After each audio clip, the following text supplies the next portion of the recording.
So as promised, guys, apologies that it's a couple of days late, but I've decided to do the next a little couple of mini series, I guess you want to call it that, which is called Keep and Sell, which is basically the Sunderland squad.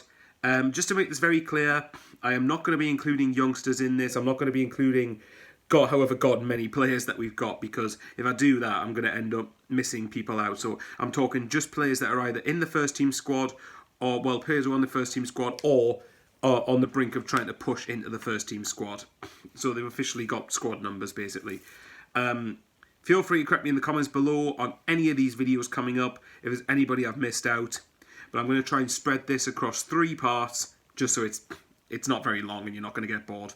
So, let's know. Right, obviously, at the minute, first of all, I'll quickly say, hopefully everybody is safe. Stay indoors if you can.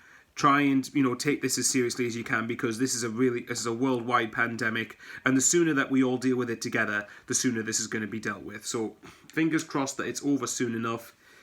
And hopefully you all stay safe. Love yous all to bits. And again, thanks for the support on the channel. So let's get into it. So kicking off part 1. So in this episode, we're going to be looking at goalkeepers and defenders.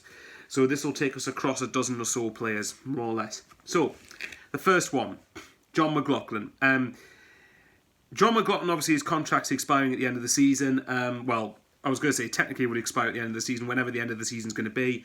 I'd keep him. I think that he's a good enough goalkeeper. He's easily good enough for number 1. I know he's had a bit of a dodgy patch in the current season that's been played, back towards the end of Jack Ross's tenure and the start of Phil Parkinson's.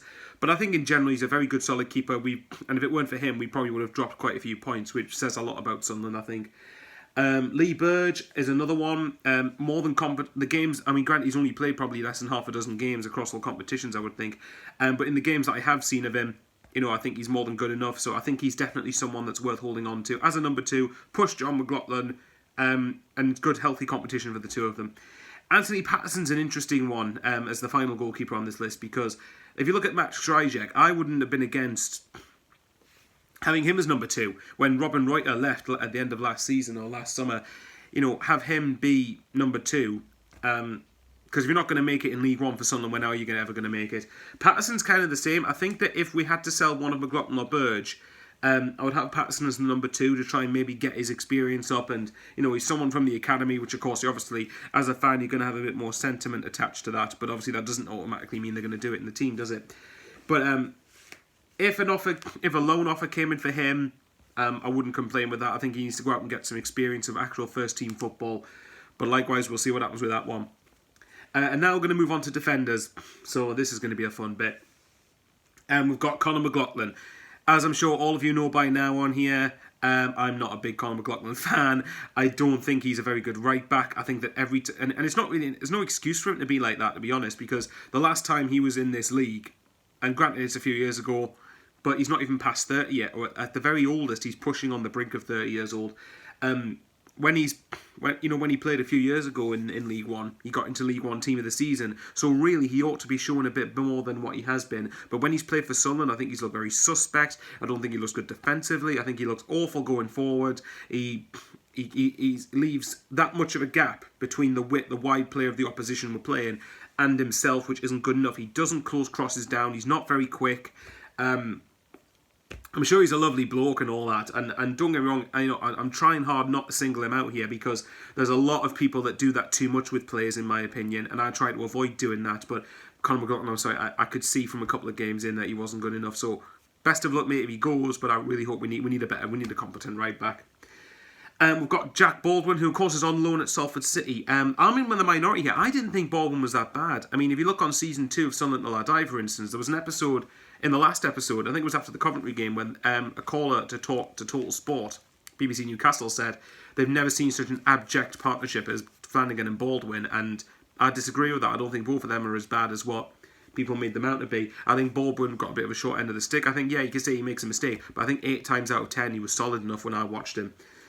Which kind of leads me on to Tom Flanagan, which I pretty much have the same opinion. I'd have them both as squad players, but I would like to see someone more of Willis's calibre for the first team.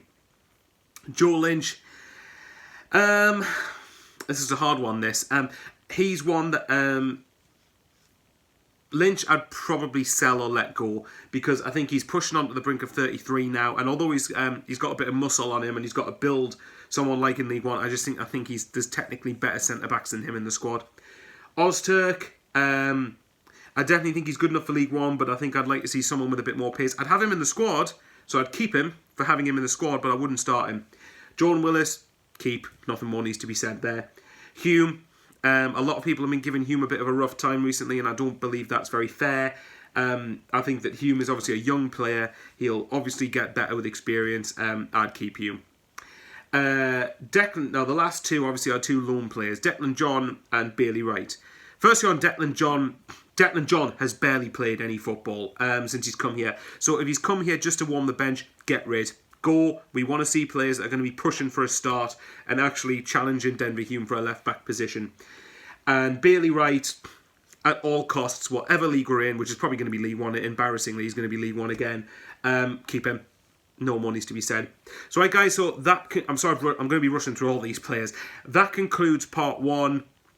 Apologies if I missed anyone out, and stay tuned for parts 2 and 3 coming up. Love yous all.